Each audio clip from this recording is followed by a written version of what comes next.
আজ সকালেই এনসিপিআই সাংসদদের সঙ্গে ব্রেকফাস্ট বৈঠক করেন প্রধানমন্ত্রী নরেন্দ্র মোদী। প্রধানমন্ত্রীর সঙ্গে দেখা করেন এনসিপিআই সাংসদ জুন মালিয়া।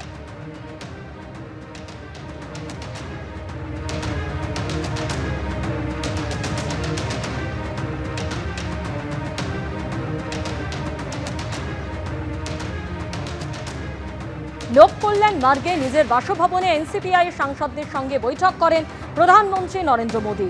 গোটা দেশ তথা পূর্ব ভারতের উন্নতির জন্য কাজ করতে নির্দেশ দিয়েছেন প্রধানমন্ত্রী। পূর্ব ভারত পিছিয়ে আছে, ওই অঞ্চলের জন্য কাজ করতে হবে বলে জানিয়েছেন প্রধানমন্ত্রী। বললেন প্রধানমন্ত্রীর সঙ্গে বৈঠকে যোগ দেওয়া এনসিপিআই সাংসদরা।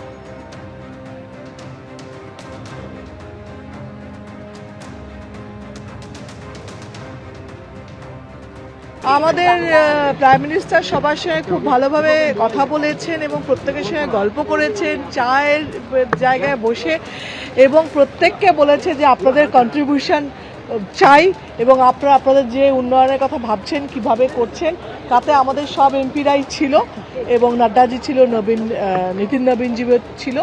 খুব ভালো মিটিং হয়েছে। এটাও বলছিল যে 40 বছরের ওপর যাদের বয়স তারা কিন্তু যোগা করো আর চেক আপ করিও বছরে একবার।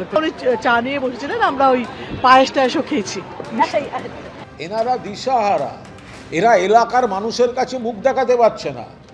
যারা আজকে এনডিএ শরিক, যারা আজকে প্রধানমন্ত্রীর কাছে গেছেন, তারা তো বিজেপির দালালি করছে। তাদের কেন্দ্রের মানুষ দেখুন, যারা তাদের বাধ্য করা হচ্ছে, এমন সিস্টেম করা হয়েছে, বাধ্য করা হচ্ছে যে যারা বিজেপি বিরোধী ভোট পেয়ে জিতেছে, এলাকার মানুষকে এরা ভুল বোঝাচ্ছেন, ভুল ব্যাখ্যা করছেন, বিভ্রান্ত করছেন। এরা কোনো না কোনো কারণে একটা ফাঁদে পড়ে গেছেন, ফলে ওখানে থাকতে হচ্ছে। কিন্তু তাদের সিদ্ধান্ত নিতে হবে। এলাকার মানুষের সঙ্গে এই প্রতারণা চলতে পারে না। বিজেপি বিরোধী ভোট নিয়ে দিল্লিতে গেছেন, বিজেপি বিরোধী ভোট নিয়ে পার্লামেন্টে গেছেন, বিজেপি বিরোধী ভোট নিয়ে বিধানসভায় এসছেন, আর ঘুরঘুর করবেন বিজেপির কাছে, করবেন বিজেপির দালালি, বিজেপির বকলস পরে ঘুরবেন। এটা তো চলতে পারে না। এই গদ্দারদের পলিটিক্যাল কেরিয়ার ফিনিশড।